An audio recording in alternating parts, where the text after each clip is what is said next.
भारत की आत्मा उसकी आध्यात्मिक धरोहरों में बसती है। सदियों से हमारे मंदिर, तीर्थ और धार्मिक स्थल केवल आस्था का केंद्र नहीं रहे, बल्कि हमारी सभ्यता और संस्कृति के जीवंत प्रतीक भी रहे। लेकिन समय के साथ इन धरोहरों के महत्व के बावजूद उनके संरक्षण और विकास पर उतना ध्यान नहीं दिया गया। इस स्थिति को बदलने का बीड़ा उठाया प्रधानमंत्री नरेंद्र मोदी ने। विरासत भी विकास भी के मंत्र के साथ सरकार ने यह दिखाया कि आध्यात्मिक स्थलों का कायाकल्प केवल धार्मिक आस्था तक सीमित नहीं है, बल्कि यह भारत की सांस्कृतिक शक्ति और पर्यटन क्षमता दोनों को नई दिशा देने वाला कदम है।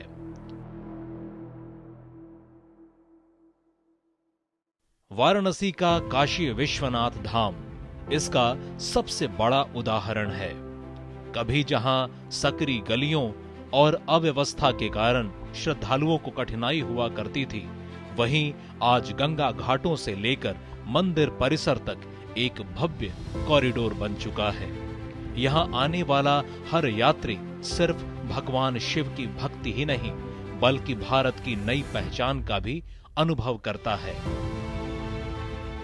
विश्वनाथ धाम का ये पूरा नया परिसर एक भव्य भवन भर नहीं है, ये प्रतीक है हमारे भारत की सनातन संस्कृति का। ये प्रतीक है हमारी आध्यात्मिक आत्मा का। उज्जैन के महाकालेश्वर मंदिर का कायाकल्प भी इसी विजन का हिस्सा है।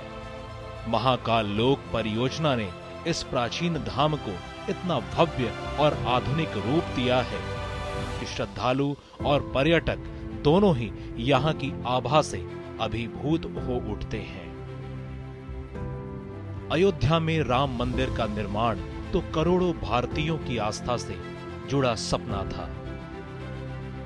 जनवरी 2024 में जब रामलला अपने भव्य मंदिर में विराजमान हुए, तो यह केवल उद्घाटन नहीं था, यह भारत के सांस्कृतिक पुनर्जागरण की ऐतिहासिक घड़ी थी।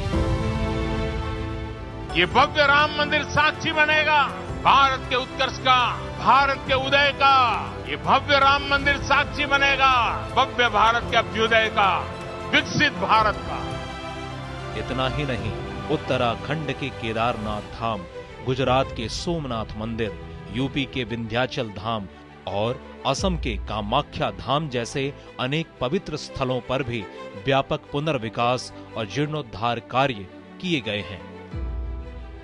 इन पहलों ने न केवल धार्मिक अनुभव को बेहतर बनाया, बल्कि पर्यटन को भी नई गति दी।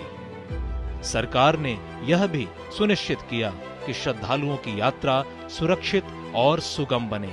चार धाम महामार्ग परियोजना के अंतर्गत 825 किलोमीटर में से 616 किलोमीटर का काम पूरा हो चुका है।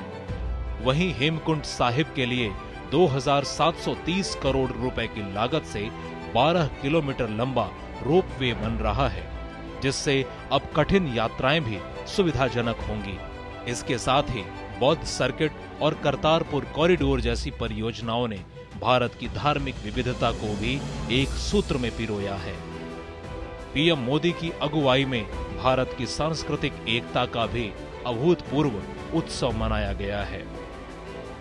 वाराणसी में आयोजित काशी तमिल संगमम ने उत्तर और दक्षिण भारत के बीच एक मजबूत सांस्कृतिक सेतु का निर्माण किया। काशी तमिल संगमम अपने आप में विशेष है, अद्वितीय है। महाकुंभ 2025 में रिकॉर्ड 66 करोड़ श्रद्धालुओं की भागीदारी ने दुनिया को भारतीय एकता का अप्रतिम उदाहरण दिखाया।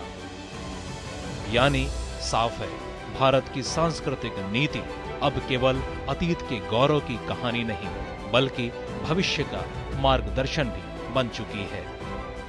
विरासत भी विकास भी अब एक नारा नहीं, बल्कि एक राष्ट्रीय दृष्टिकोण है, जहां अतीत की धरोहरें और आधुनिक भारत की आकांक्षाएं एक साथ कदम से कदम मिलाकर चल रही हैं।